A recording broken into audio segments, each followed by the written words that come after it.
आम्ही विचार पण नव्हता केला, की मलेशियामध्ये आम्हाला युरोपचा फील मिळू शकतो. So hello and welcome everyone to Riya Rahul's mini blog.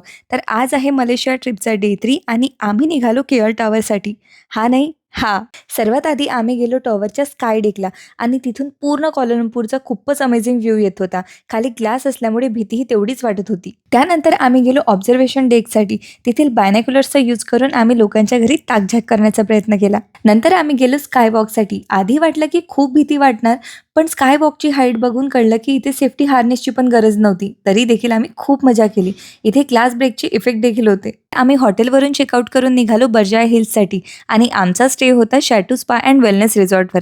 हे ठिकाण कुआलालंपूरपासून 50 किलोमीटर्सच्या डिस्टन्सवर आहे आणि ही पूर्ण प्रॉपर्टी युरोपियन आर्किटेक्चर इन्स्पायर्ड आहे, त्यामुळे इथे युरोपमध्ये आल्याचा फील येतो. वेलकम ड्रिंक्स घेतल्यानंतर तेथील मॅनेजरने आम्हाला पूर्ण प्रॉपर्टीचा टूर दिला. या ठिकाणी जिम, स्पा अँड मॉर्निंगला योगा सेशन्स पण होतात.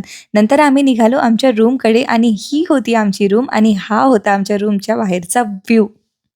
नंतर आम्ही फूड ऑर्डर केलं आणि रेस्ट करून इव्हिनिंगला वॉकसाठी निघालो. इव्हिनिंगला हे रिसॉर्ट तर आणखी सुंदर दिसत होतं. इथे आम्हाला काहीच ॲक्टिव्हिटीज नसल्यामुळे आम्ही फक्त रिलॅक्स करणार होतो. वॉक करत आम्ही पोहोचलो फ्रेंच विलेजला.